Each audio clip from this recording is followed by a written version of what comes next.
Welcome to the Root of All Broth. I'm Kathleen Hill, and this is a show where we talk about the inspirations behind the foods that we cook. Well, it's no longer Peace Corps Week, but that doesn't mean I'm not still inspired by my country of service, Bulgaria. Today I'm going to teach you how to make the very first recipe I ever learned in the Peace Corps. It's called Banitsa. So let's get cooking. So Banitsa is a breakfast food, and it can be found all over the country. I would say it's like the official dish of Bulgaria. It's made with 4 simple ingredients: eggs, oil, Phyllo Dough, and Feta, or what we call in Bulgaria, Sirene. So one thing you'll notice, this is a Dietz and Watson Feta. I've showed this before when we talk about Peace Corps Week, but it's actually made in Bulgaria, which means it's Bulgarian Sirene. To use the name Feta, you really have to be from Greece. So it's very similar. It's smooth, it's creamy, it's wonderful. So if you're looking for Dietz and Watson, Feta cheese is actually made in Bulgaria. So pick that up. But today I'm actually adding one of my favorite ingredients, which you can do, is sun-dried tomatoes, which will bring it right to the Mediterranean. Some people make sweet banitsa. They'll make like a tikva banitsa, which is a pumpkin banitsa. Last time I made it, I actually had cinnamon and vanilla added to the banitsa to make it a sweet banitsa. But today we're going to do a more savory banitsa, and I can't wait to teach this easy recipe to you. Okay, so the one thing that you need to know about the Phyllo Dough is I left it on the counter all day so it's ready to use. You can see there are multiple sheets of Phyllo Dough. It's very thin. I recommend you buy it. Don't try to make it unless you're a professional. But you can see how thin that is. Phyllo Dough is very hard to make. So we'll have this on the counter ready to use. Next, I'm going to go ahead and start making my ingredients for the center of our banitsa. So for the filling, I'm going to use, I said, sun-dried tomatoes. I bought the ones that are packed in oil, which means I needed to go ahead and dry those out. So I had them resting between 2 paper towels.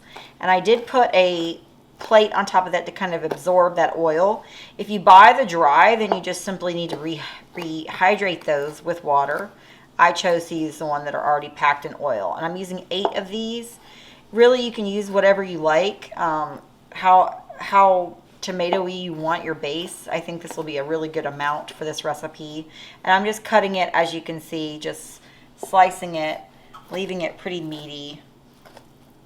Because the way that the decoration, or the way that the design of the banitsa will go, is kind of a rose pattern. So you'll get these big chunks of wonderful tomato in each little kind of crook or cranny of the banitsa, and it will be absolutely divine.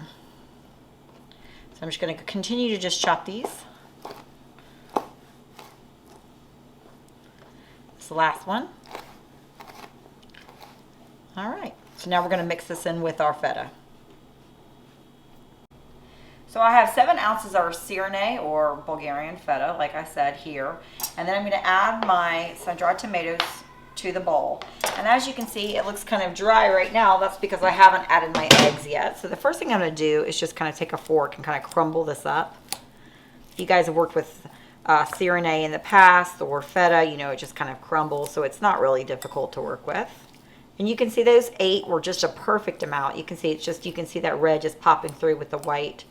I cannot tell you how good Bulgarian Sirene is. It's smooth and creamy. It's just absolutely amazing.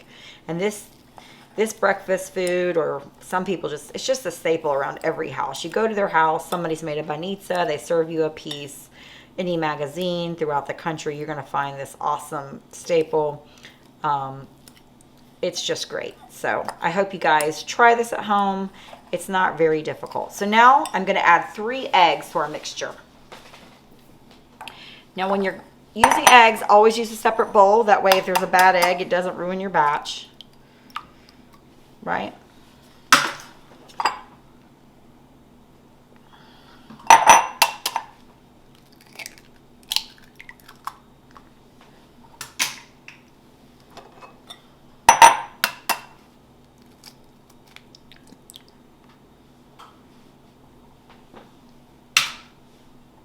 A little piece of shell there. Ooh.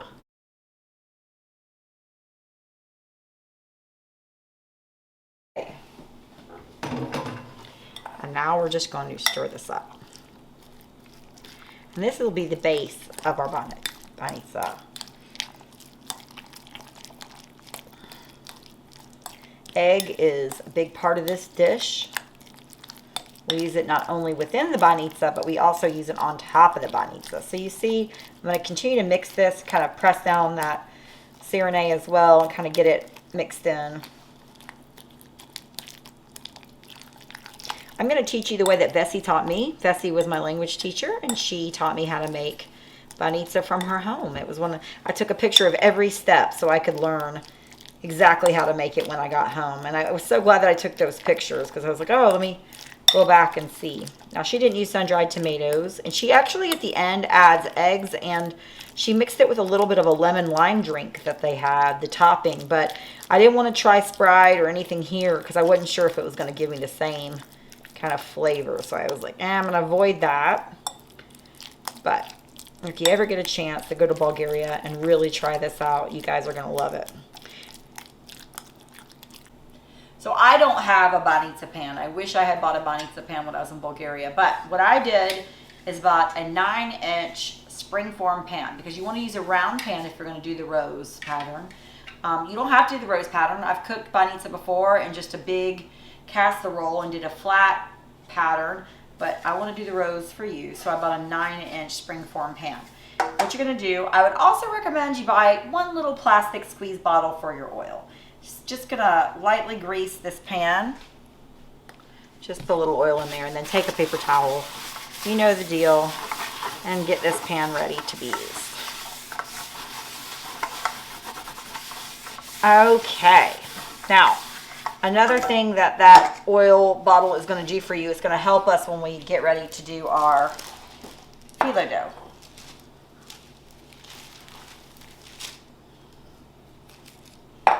Because you're going to put oil between each layer of this phyllo dough. Okay, we're ready to go.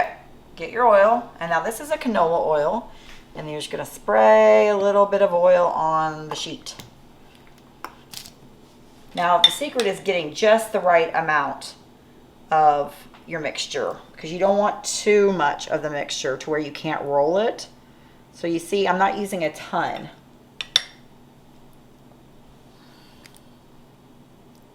We're going to roll this like a cigar, because we're going to start the center of our rose. If your first sheet isn't perfect, just go on to the next sheet. Now we're going to pick up that corner. And if you get 2 sheets, like by accident, don't worry. It's no big deal. Roll this. This is going to be the center of our rose. So I want to come over here. And I'm going to roll this just like this. And that will be the center of our rose. Now the rose is the flower of Bulgaria. Most of rose oil that comes from in the world comes from Bulgaria, from the Canola Valley.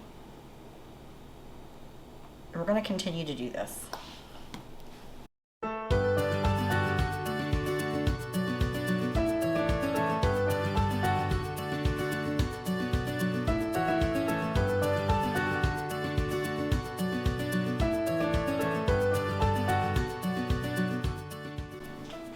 You're going to go around. You're going to make sure that that other end is tucked in. So every time you place your next one, you're going to make sure the ends are surrounded from the last one.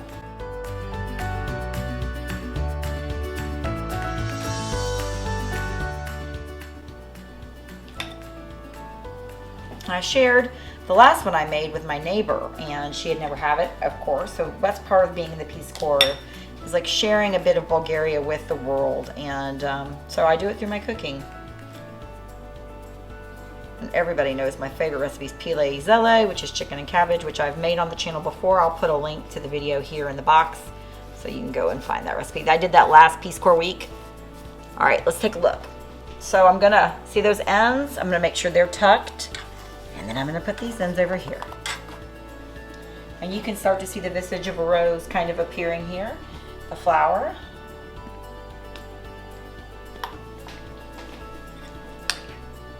I think one of the things that the Peace Corps did such a good job doing is really showing us how to feed ourselves and make some of the typical dishes. So she did a whole lesson for us. She did a whole lesson on cooking lunch.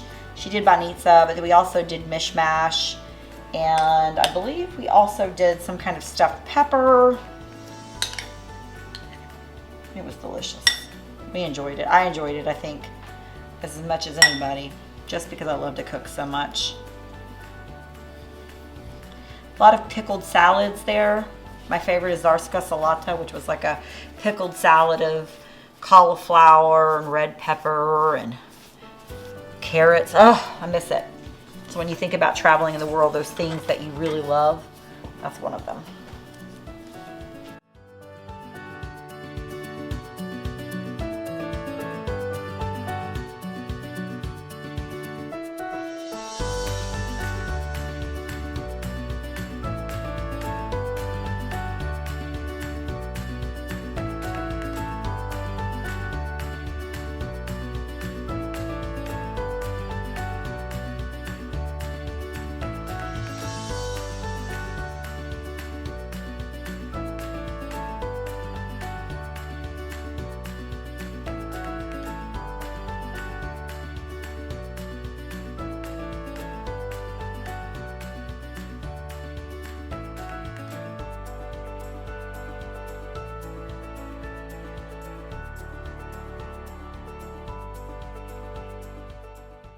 And there we have the beginning of the rows. Now we're going to do our topping.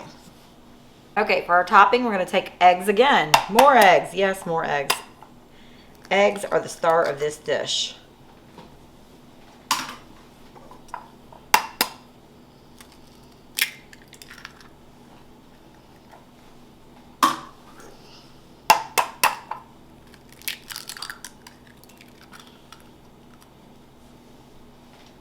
To that, I'm just going to add a little bit of milk.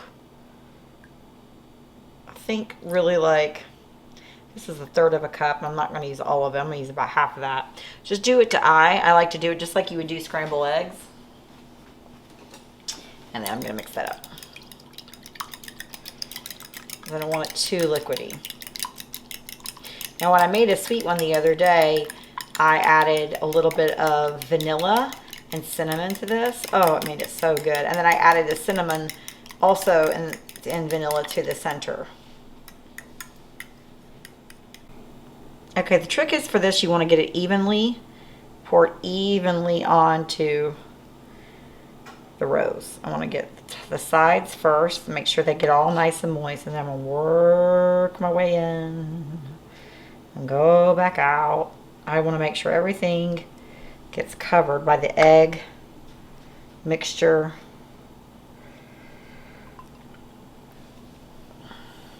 Great. Okay, if you want to use a little brush to actually just hit a couple spots, if you don't feel like you hit some, you can always take a little brush and dip it in the egg mixture. Make sure you got all the pieces. Make sure you get this good. So it looks good to me. So the banitsa is in the oven on 350. I'm going to put it for 30 minutes, then I'm going to check it. It should be a beautiful golden color. If it's not there, then we'll keep it in for another 5 minutes and just keep watching it. Last time it took about 40 or 42 minutes, but it really is just to watch it here. So that's what I'll just keep a close eye after 30 minutes on it. Okay, we just pulled the banitsa out after 35 minutes. I'm going to open my Springform Pan here. Beautiful. Now we're going to get ready to serve it up. Okay, we're going to go ahead and cut this. You hear those beautiful crunchy layers. Doesn't it sound wonderful? Oh yeah. Let's get a plate for serving this up. And one thing I want to show you, what the great thing about banitsa are these beautiful, let me cut through that a little bit more, flaky layers. If you can see all that sun-dried tomato and that cheese there together. It's just a wonderful treat. So,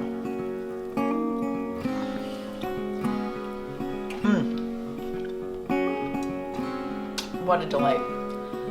So there you have it, banitsa, straight from my kitchen, made in Bulgaria, brought to you by the Peace Corps.